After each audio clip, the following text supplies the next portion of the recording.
The sun bore down on the red clay roads of Accra dust, rising beneath the tires of the massive Silver Crest bus as it hissed to a stop at the crowded terminal.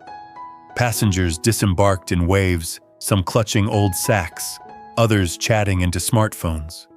But one woman stood out, not for her clothes, which were simple, nor for her tired face, but because she had 3 identical little boys clinging to her skirts, eyes wide in wonder and confusion.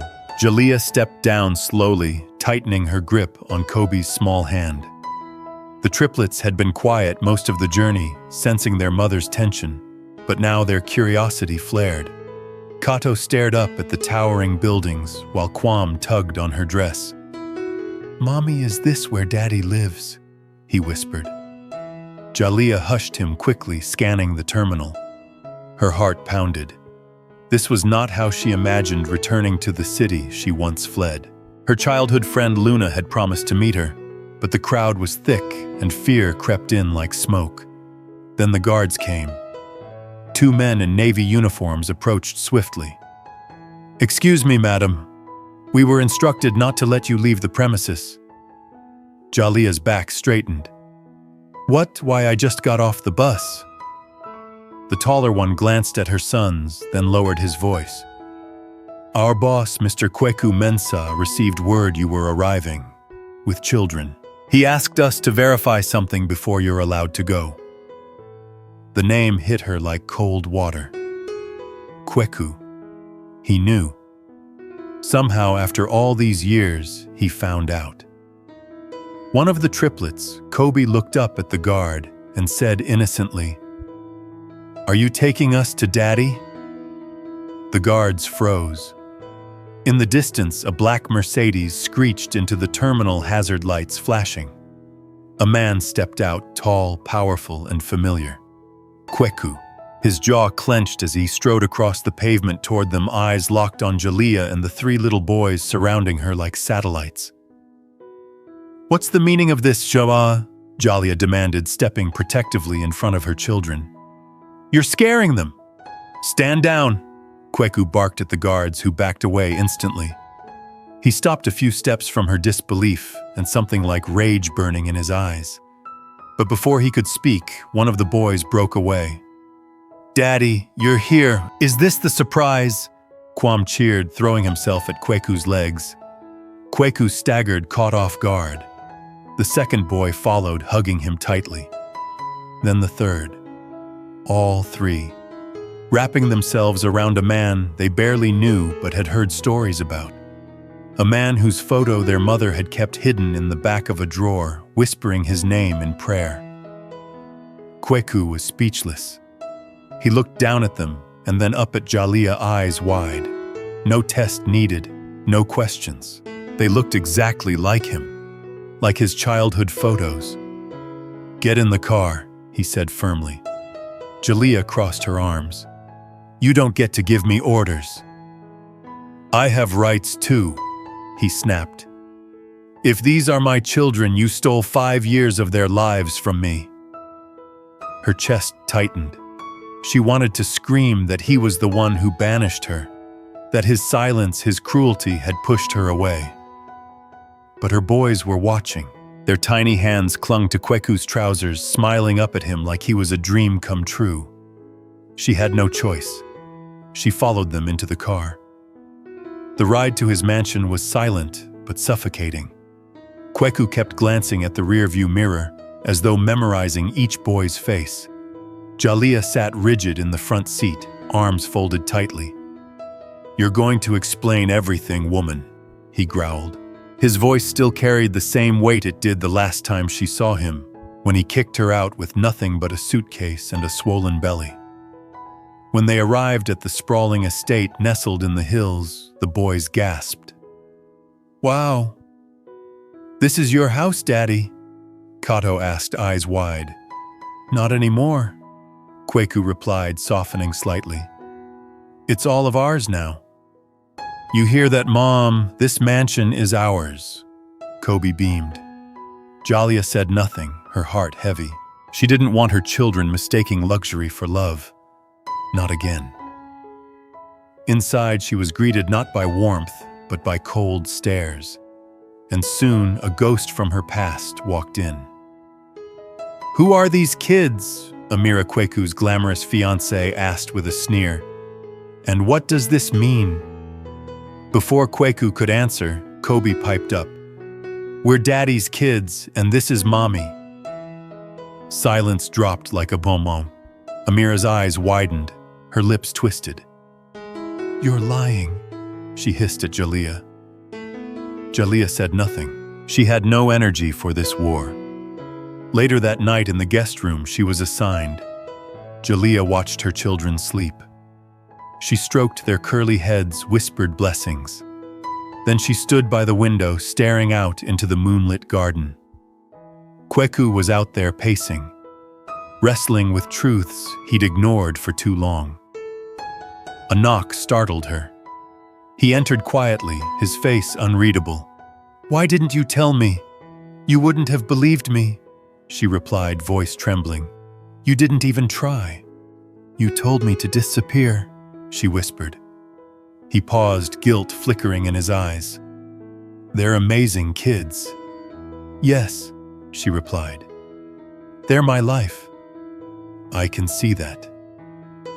A long silence stretched between them. Finally, Kweku spoke. "I want to be a part of their lives, Jaliyah. All three of them. Every day. They're not just yours to claim. I know. That's why I'm asking. Let me be their father." Jaliyah stared at him. Part of her wanted to believe he meant it, that he'd changed, that he was the man she once loved. But another part, burned by years of struggle and betrayal, couldn't trust so easily. "They already think you are," she said. "Don't break their hearts." "I won't." As he left the room, the triplets stirred. One of them sat up sleepily. "Mommy, is Daddy staying?" She hesitated, then nodded. "Yes, baby. He's staying." Outside, Kweku stood by the gate, phone in hand, talking to his assistant. "Get Luna's number. Find out everything. I want surveillance installed. Discreetly." He wasn't just back.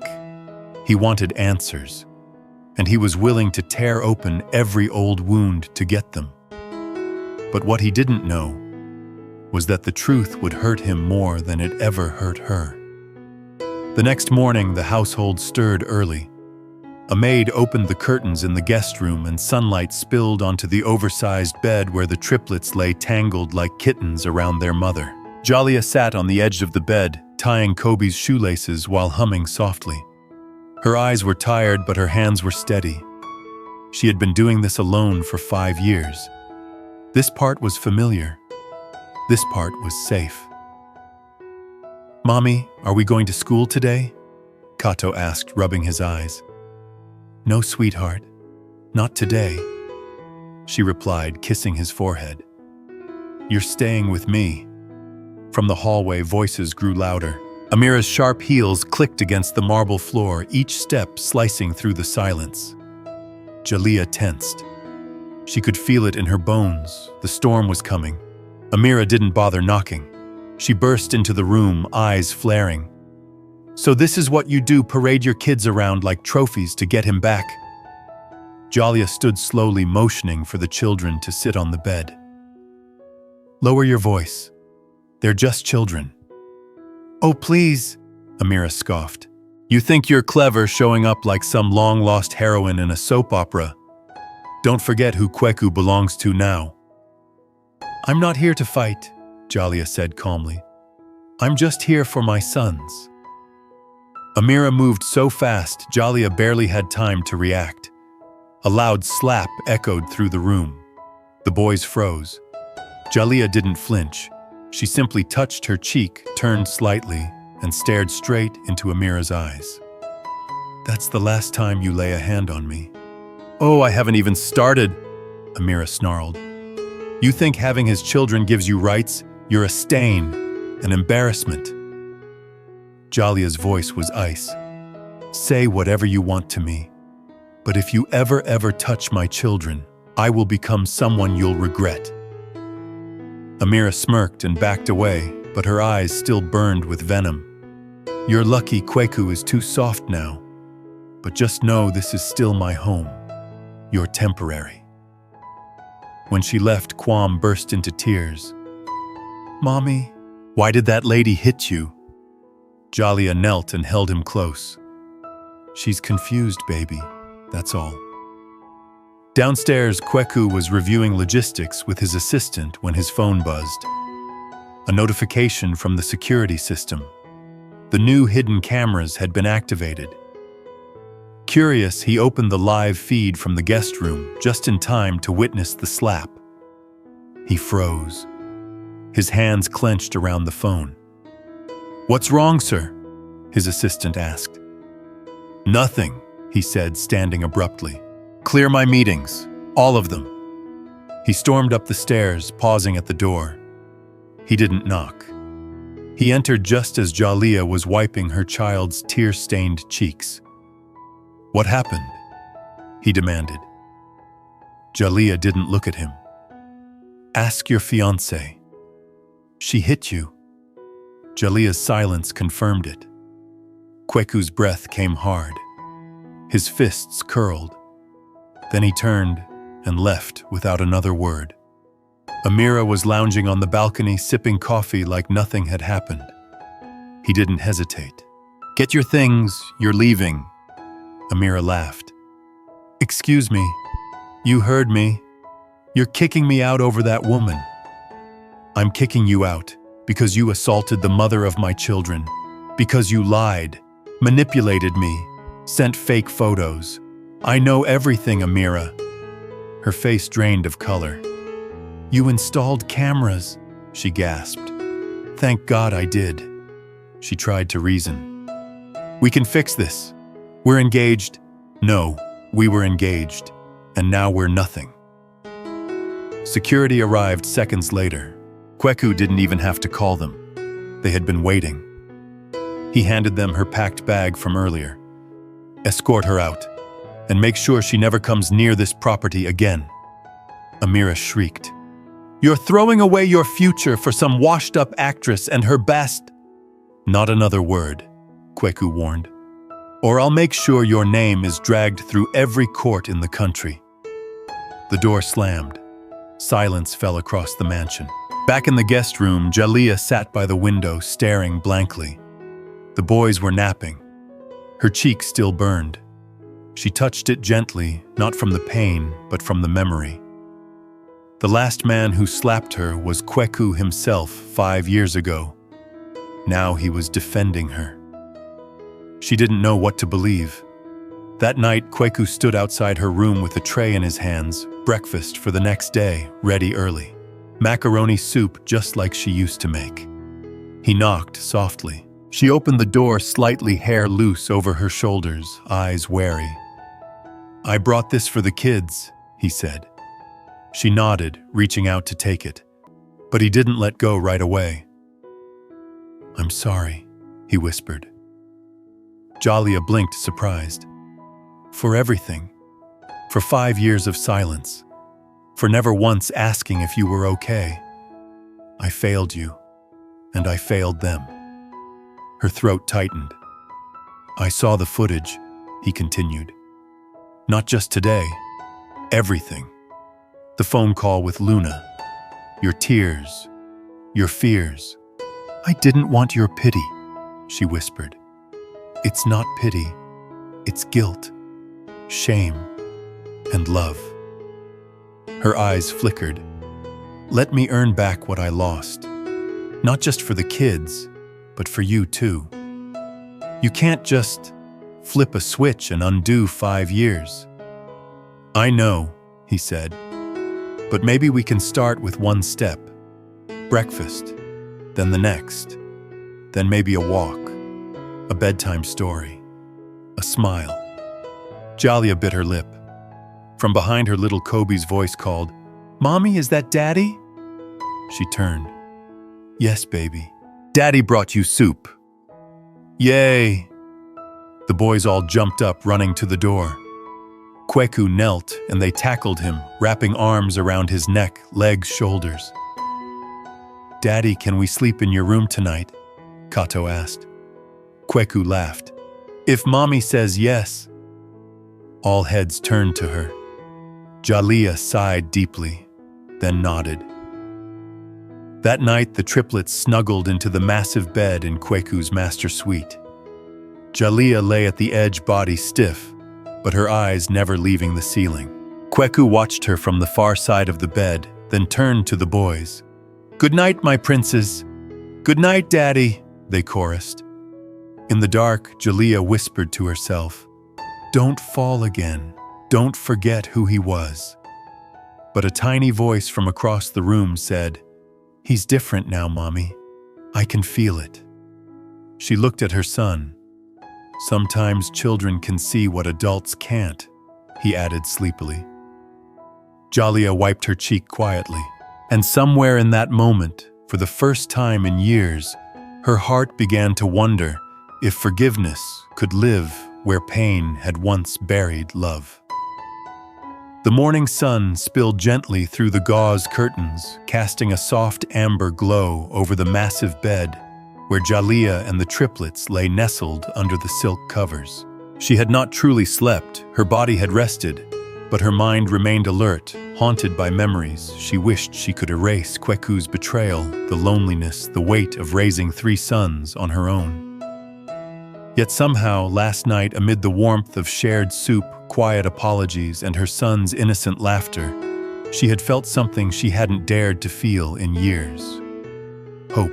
Kweku stirred beside her, his arm instinctively reaching across the bed, brushing her shoulder, before retracting, as if he too remembered they were still worlds apart, despite the short distance between them. Jalea quietly slid out of bed and tiptoed into the bathroom. She turned on the tap, splashing cold water on her face, staring into the mirror, and barely recognizing the woman she saw. Her cheeks still carried the faint shadow of Amira's slap, and her eyes, though alert, held a heaviness too deep to measure. She wondered if Kweku truly saw what she had become: the survivor, the mother, the woman who had silently sacrificed her dreams to protect the children they both created. When she stepped out, Kweku was helping the triplets dress his hands, fumbling with buttons and tiny socks, his laughter mixing with theirs. For a second, it was easy to pretend this was their life, that the past hadn't shattered them. Kobe looked up and smiled. "Mommy, Daddy's helping us like a real superhero." Kweku glanced at her, grinning sheepishly. Jalea forced a small smile in return, hiding the swirl of emotions inside. Breakfast was quiet, warm, and filled with tiny voices reciting colors, songs, and stories. But beneath the laughter, tension lingered like a shadow neither of them could ignore. After the meal, Kweku asked to speak with her alone. He led her into the garden where the breeze whispered through the trees and sunlight filtered through the leaves. "Jalea," he began carefully, "there's something I need to ask. I know I hurt you, and I've said sorry, but last night, being with them, it felt like coming home." She crossed her arms, her face unreadable. "You left home, Kweku. You burned the bridge on your way out. I just built another one for the boys to cross. Let me rebuild mine," he said, stepping closer. "I'm not asking for instant forgiveness. I'm asking for the chance to be the man you once believed I could be." Jalea looked at him, her gaze unwavering. "What changed you?" she asked. "Why now?" Kweku's expression darkened. "Because I saw the truth. I saw you crying over the phone to Luna. I heard you say you gave up everything for the boys. And then I saw the footage. Amira, the lies, the pain you suffered because I believed them. I can't sleep knowing that I abandoned you." Jalea's lips trembled, but she held firm. "You didn't just abandon me, Kweku. You erased me." A long silence stretched between them. "Then let me find you again," he whispered. Just then, one of the maids ran up to them. "Sir, Madame Ac has arrived. She's in the front hall." Jalia froze. Kweku's mother. The woman who had once spat in her face and accused her of ruining their legacy. They both walked back into the mansion, and sure enough, Madame Isi stood in the hallway, her posture as rigid as ever, her eyes sharp and calculating. But when she saw the triplets, when she truly looked at them, something in her cracked. Her lips parted slightly, her eyes blinking quickly. They look exactly like Kweku when he was small, she said quietly. Kweku stepped forward. They're your grandson's mother, and the woman you've hated all these years is their mother. Madame Essie turned to Jalia, her voice shaking. Is it true after everything, you raised them alone? Jalia nodded. Without a cent from you or your son. The older woman's hands trembled. How did you manage? Jalia looked down at her hands. God, grit, and love. That's it. Madame Essie's eyes welled up, and before anyone could react, she stepped forward and hugged Jalia tightly. I'm sorry, she whispered. I didn't know. I let lies blind me. Please, forgive me. Jalia stood frozen for a moment, then gently returned the embrace, her voice soft. Not for me, for them. Just then the front door burst open.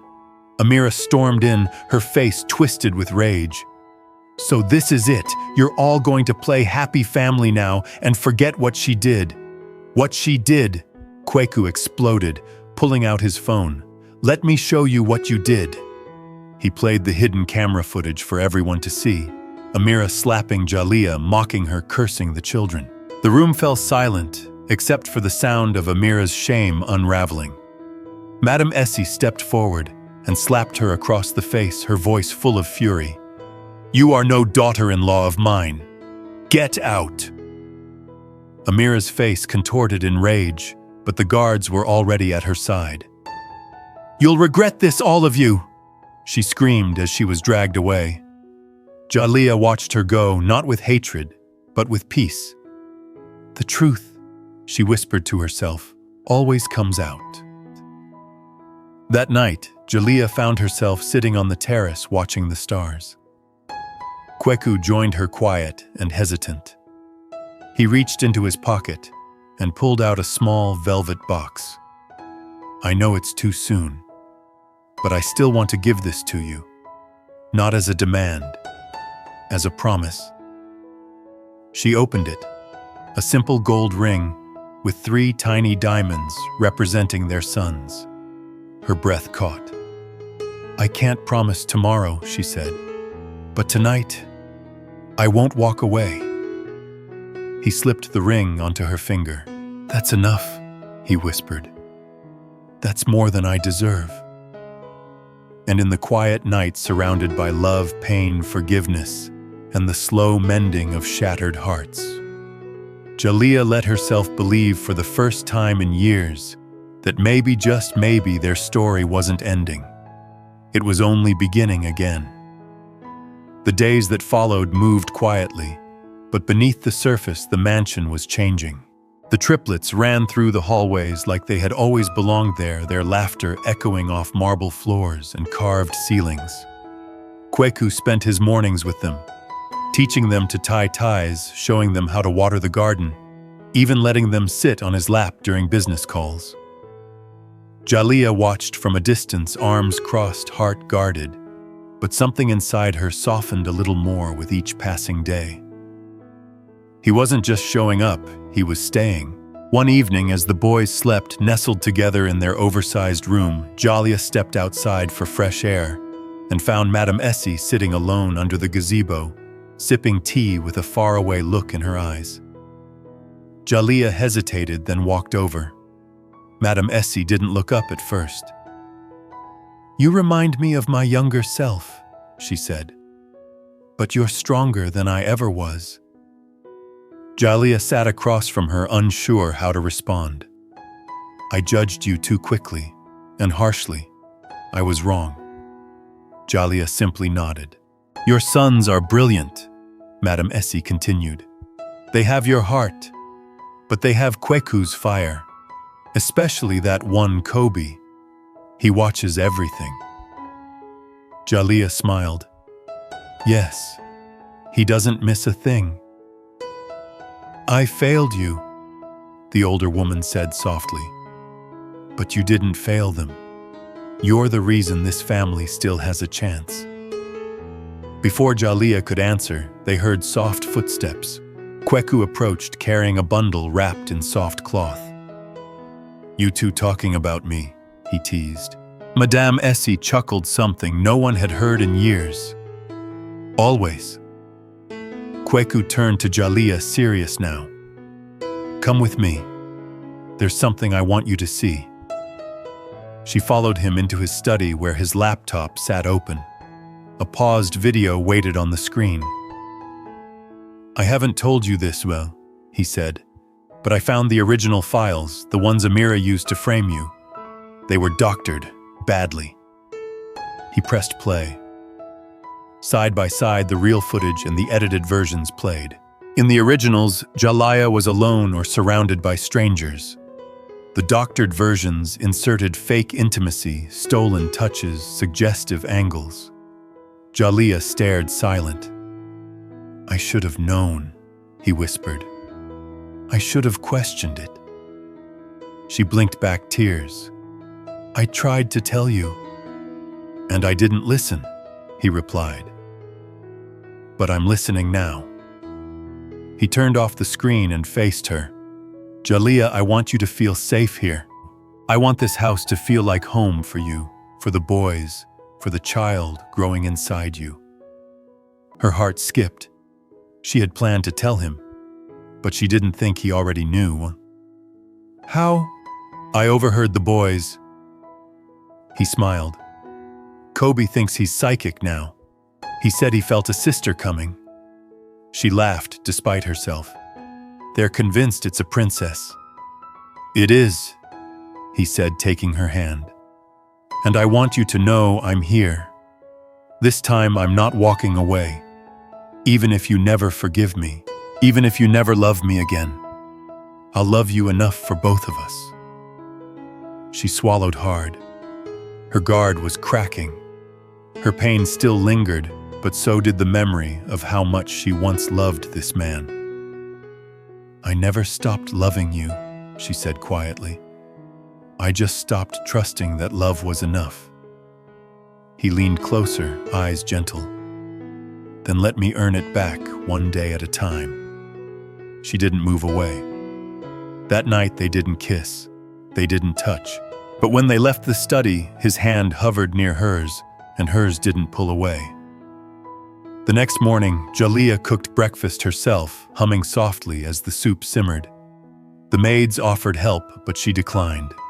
The boys loved her cooking, and today she wanted to feel like their mother again, not a guest. As she placed bowls on the table, Kobe, Kato, and Kwam ran in cheering. Mommy made breakfast, best day ever. Kweku followed behind, tying a loose robe over his pajamas, pretending to yawn, but clearly listening to every word. She's the best mommy in the world, Kwam declared. Better than cartoons and ice cream, Kato added. And prettier than princesses, Kobe whispered, making everyone laugh.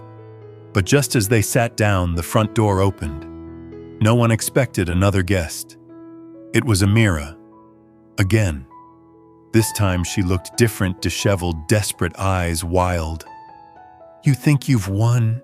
She hissed. You think you get the mansion, the man, the kids? Security tried to stop her, but she held up a phone. I have recordings. I have screenshots. You'll all regret this. Kweku stood slowly, towering and calm. There's nothing you can say that can't be disproven now, Amira. You've lost. I'm not afraid of you, she spat. But you should be afraid of me. Before she could say more, Madame Essie stepped out from the hall. You are no longer welcome here.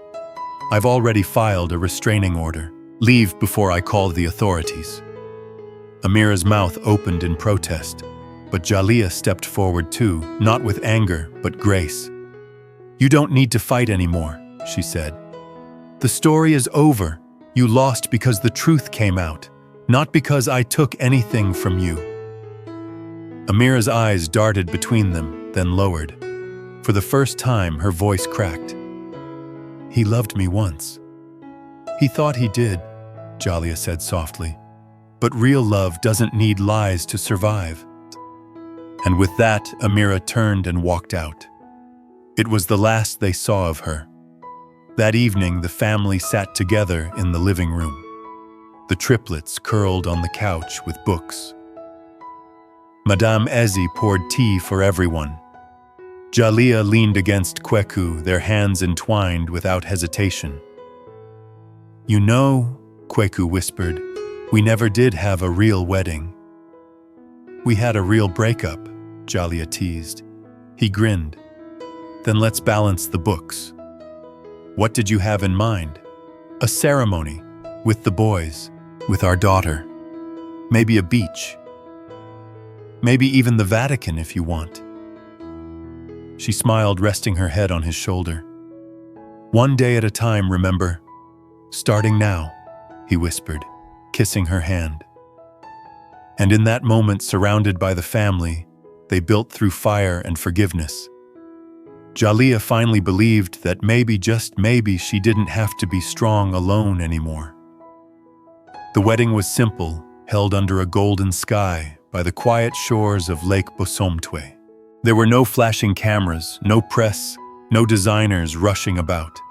Just white linens dancing in the breeze, a small string quartet playing soft music, and the voices of 3 little boys excitedly yelling, "Mommy looks like a queen." Jalia stood barefoot on the sand, a soft ivory dress hugging her frame, her baby bump visible but gently concealed by flowing silk. Her curls were pinned up loosely, small white flowers tucked in. She looked radiant, but more than that, she looked at peace. Kweku waited at the end of the aisle wearing a cream-colored agbada embroidered with gold. His eyes never left hers as she walked toward him, escorted not by her father or any elder, but by her sons. Kobe on the left, Kato on the right, and Kwam in front, proudly carrying a handmade sign that read, "Our family begins again." Madame Essie wiped tears as she sat beside Luna, who had flown in just that morning. The woman who had once banished Jalia now prayed silently for her happiness. When Jalia finally reached Kweku, he took her hands with reverence, like someone who had learned not to take anything for granted. The officiant smiled gently. "We are gathered not to start a love story, but to continue it. Because real love, the kind that survives storms and betrayal, and time never truly ends, it evolves." As Kweku repeated his vows, he choked up. "I promise to protect your peace, to listen before I speak, to believe you before I believe the world. I failed once, I'll never fail again." Jalia's voice was steady, though her eyes shimmered. "I promise to forgive even when memories try to hold me hostage, to walk beside you, not behind, and to raise our children in love, not fear." When they kissed, the boys cheered and danced in the sand. Later, they cut a simple cake, 1 tear for each of their sons, and a tiny pink rose at the top for the daughter on the way. That night, back at the mansion, the house was alive with laughter. The triplets stayed up late, insisting they be allowed to sleep in their parents' bed, because it was the wedding night, and we're part of this family too. Madame Essie agreed and tucked them in herself, something she never thought she'd find joy in doing. Jalia lay in bed, her hands resting on her belly, watching Kweku carry in a tray of warm cocoa and fried plantains. "Your cravings are the strangest," he teased. "Don't question a pregnant woman," she smiled. He sat beside her, brushing hair from her face. "You're glowing. I hope you know how proud I am of you." "For surviving?" she asked quietly. "For thriving," he replied, "and for raising warriors." "I didn't do it alone," she admitted. "God helped.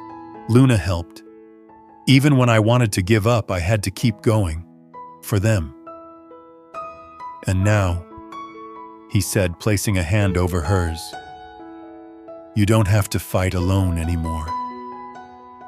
I don't want to lose myself again in loving someone else, she whispered. You won't. I'm not here to take from you.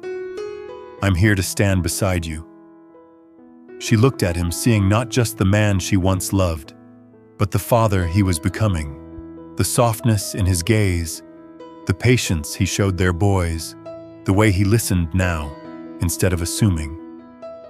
She leaned in and kissed him, not out of passion, but gratitude.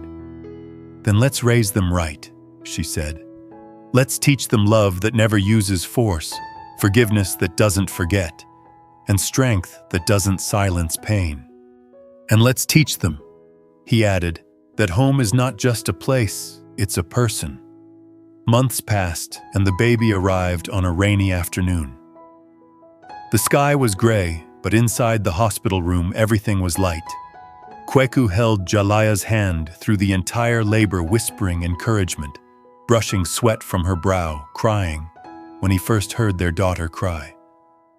They named her Amari, meaning strength born from grace, and the triplets took to their little sister instantly, each insisting they were the best big brother. I'll protect her from bad guys, Kato swore. I'll read her bedtime stories, said Kobe. I'll make her laugh when she cries, Kwam promised. One morning, weeks later, Kweku found Jalia sitting on the back porch, rocking Amari gently, watching the boys play with kites. He sat beside her without a word, slipping an arm around her shoulder. I used to think love was loud, she said. Grand gestures, big speeches. But this quiet, this is the kind of love I always wanted. It's yours, he said. For as long as you'll have me. Forever sounds good, she replied. And as their children laughed under the sun and the wind carried away the ashes of their past, Jalia knew this was not a dream. This was their real life now. One they had built from ruins, one rooted in truth. And finally, after all the storms, they had found their calm.